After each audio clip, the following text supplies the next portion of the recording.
The two cats squatted on the edge of the bed, frowning, and looked directly at the sleeping girl. They didn't make a sound, but that was even scarier. Two cute kitties sat like statues in front of the girl.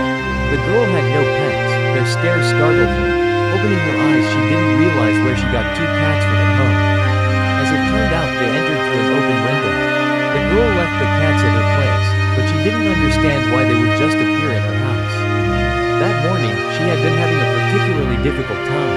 A fight with her boyfriend, a stressful day at work, and a looming deadline for a project she wasn't sure she could complete. As she drifted off to sleep, her anxieties were still swirling in her head, and then, she saw them. The cats. They were unlike any she'd ever seen before. One was a sleek black with eyes like golden pools, and the other a fluffy white with sapphire blue eyes that seemed to hold an ancient wisdom. They sat on the edge of her bed, their stares unwavering, as if they were observing her very soul.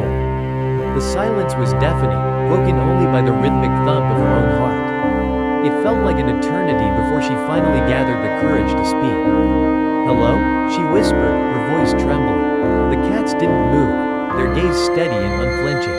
The girl, terrified, tried to rationalize their appearance. Maybe they belonged to a neighbor? Did she leave a window open? The questions tumbled in her head as she stared at them, mesmerized. Suddenly, the cat flicked its tail, a slight movement that seemed to break the spell.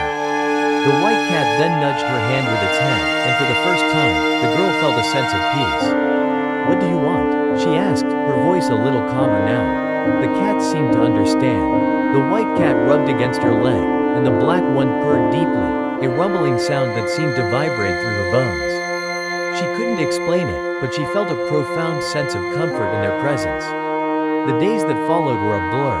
The girl, who had been struggling to cope with her anxieties, found herself strangely comforted by the presence of the cats.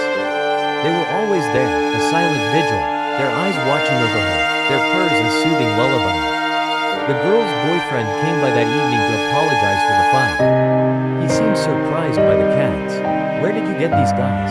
he asked. The girl shrugged. "I don't know. They just appeared." He frowned. "Maybe they're strays? We should try to find their owner." But they are not strays. She felt the need to defend the cats. She decided to keep the cats.